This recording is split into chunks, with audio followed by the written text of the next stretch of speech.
Welcome. My name is Paul Mitchell. I'm a professor of agriculture and applied economics at the University of Wisconsin in Madison, an extensive state specialist in cropping systems management and director of the Rank Agribusiness Institute.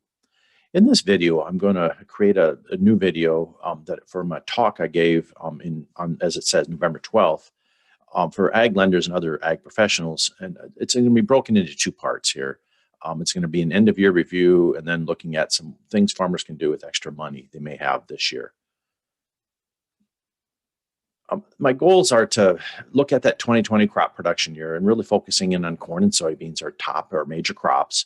And then we're going to look at federal support for farmers. There's lots of acronyms: MFP, ARC, PLC, CFAP, CFAP2, and the PPP. And then in part two, we're going to kind of focus in on likely these programs and the crop production year we've had are going to generate some extra income. What are some ideas you can do with it? The stress isn't gone, and it doesn't mean everyone, all farmers, but I think some are going to be sitting on some extra cash this year. And so we'll give you some ideas of what to think about to do with that extra income. 2019 was a record year in terms of prevented plant. We had tremendous amount here, even in the state of Wisconsin. You can see nationally there was pockets around the country in certain areas. In Wisconsin, it was along the eastern side of the state primarily, with some counties with well in the 30% or more acres of prevented plant. 2020 also added some acres in prevented plant. You can see some parts of the U.S. out in the far west here, the Red River Valley had some really bad pockets, as well as the lower Mississippi River Valley. Wisconsin had a few. You can see the counties, Dane County and some other ones in the 5 to 25,000 acre range, but there was some prevented plant. But in general, you can see here the big numbers were at almost 9 million, almost 20 million last year. The only other year that was worse is back in 2011. We had 9.6 million. So 2020 seemed a lot better than 2019, and it was, but it was still a bad year relative to the last several years in terms of prevented plant acres. It just didn't hit Wisconsin too bad. Nevertheless, we had a great planting progress here. The dotted line here is 2019. That dashed line is the 5-year average, and then the solid line is 2020. And what you can see, these are the progress for planting corn and soybeans. And what you can see is we were way ahead of our 5-year average, way ahead of our 2019. Corn planting went in well, probably 3 weeks or more ahead of 2019, week and a half ahead of our 5-year average. Soybeans, kind of the same story. The overall production year, in general, Wisconsin, these are just the drought monitor data from June, July, August, September in the middle of the month. And what you can see is it was good in Wisconsin. We never had a drought. It was always white, a little dry a couple times of the year, but in general, pretty good. The western U.S. had a big issue, obviously, with the forest fires and et cetera. But the other pocket that shows up is in Iowa, where this dry area on the west side slowly gets worse and created some drought. That actually had production impacts, and it was a concern. The other big news, though, was in mid-August or early August, this derecho. Unprecedented winds. We're talking 130 mile an hour plus winds. That's Category 3 hurricane strength in central Iowa, particularly around the Cedar Rapids area, as well as in Des Moines area. They had some pretty bad winds. This was huge amount of wind, lots of crop damage, big storms. Like they're talking 500 plus thousand acres of corn and soybeans just leveled. Trees were just stripped of their leaves. Lots of damage to facilities like grain bins and other storage facilities that farmers are going to be dealing with here for the next year or more. Like this radio tower went down. This radio tower is north of Cedar Rapids. It was rated for 130 miles an hour, and yet it got blown over by this storm. So $7.5 billion of damage and counting as of mid-October. And so it's an unprecedented, just a massive disaster. Thankfully, it missed Wisconsin in general. Overall, if you look at the data, the USDA has the crop condition reports for corn and soybeans. What you'll see is the percent of acres in the state that were in excellent condition. We dominated the U.S. All season long, we were the best. This is percent of corn acres in excellent condition. Minnesota had a good year as well in blue. Same with the soybeans. Again, we dominated percent of our acres in excellent condition in 2020. Head of the pack. You can see here with corn and soybean, what you would do good to excellent. We're still at the top of the heap. You can really see Iowa coming down here with the drought and then the derecho in the black. Illinois, the other leading corn and soybean state, it just was in the middle of the pack all year long. It kind of got better, but it never really had as good a year as we did. We really had a good year for corn and soybean production here in Wisconsin. Also, in terms of our harvesting, things went really well. Again, the dotted lines are 2019, the dashed lines are the 5-year average, and our solid lines are this year's progress on silage and corn harvest, and then soybean harvest. Again, several weeks ahead of 2019, ahead of our long 5-year average. So not only did it go in well, it grew well, and it also came out without a whole lot of hiccups in terms of our crop harvesting. You look at our state average yields, these are still forecasts, but we don't know yet for sure. But it looks like we're going to have a record corn yield if this is realized, 184 bushels per acre for our corn grain. Soybeans looks like the second highest. It's been kind of flat here, but we had a good year back in 2016. Still 53 bushels per acre as the state average yield. So great crop production conditions here in Wisconsin. Of course, it wasn't all rosy. Don't want to forget about the pandemic. We had the euthanizing of herds. We were dumping milk. Prices were collapsing here. Just the price trends from John Newton at the Farm Bureau at the national level falling apart here in March. Bankruptcies were bad. Wisconsin still led the nation. And so there was a lot of programs to help out here. And so there's a lot of federal support came into agriculture as we were really worried there for a while about how agriculture would do through this pandemic.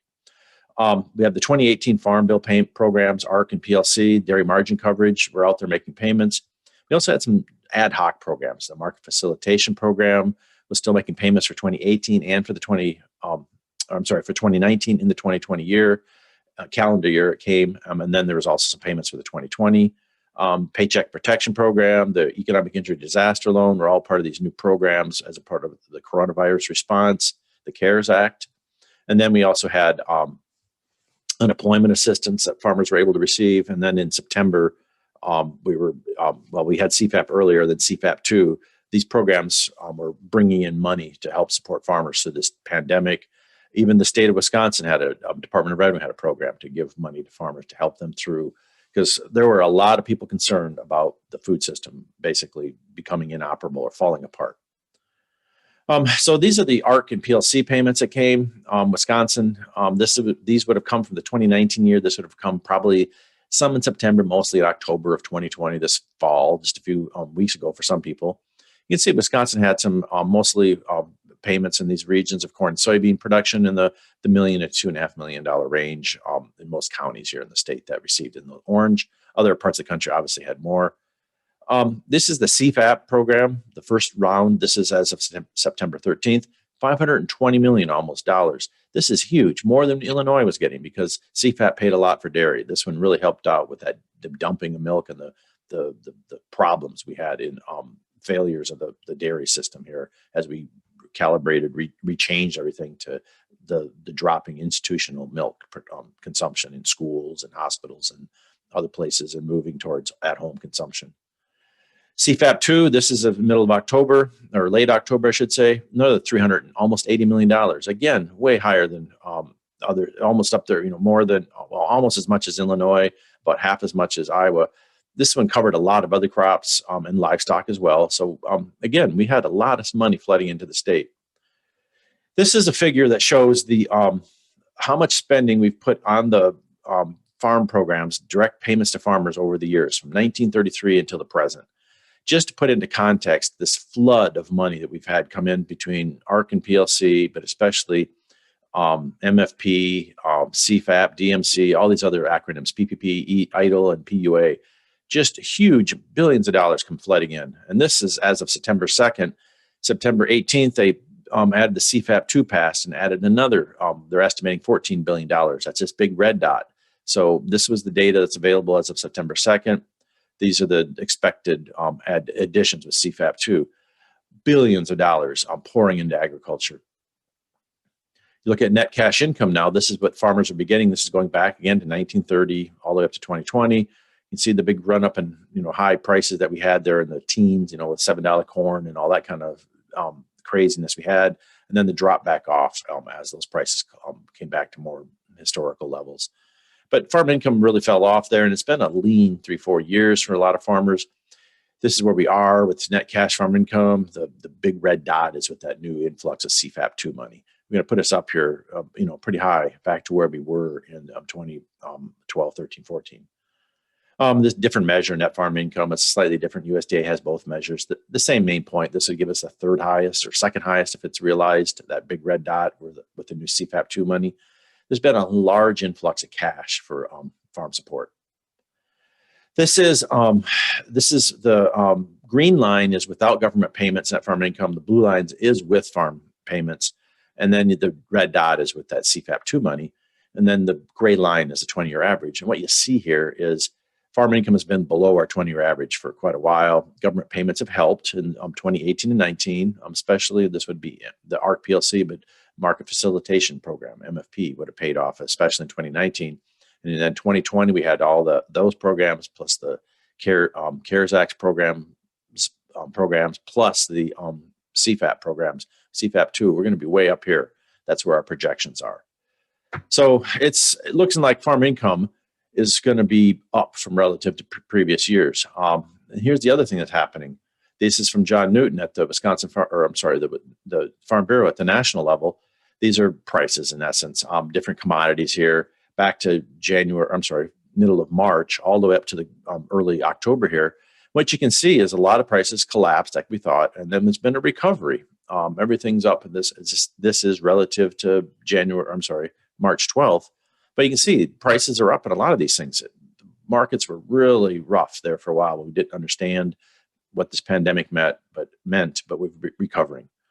So you put this all together, and this is the main point of this whole first part of the talk is 2020 was a good production year for Wisconsin.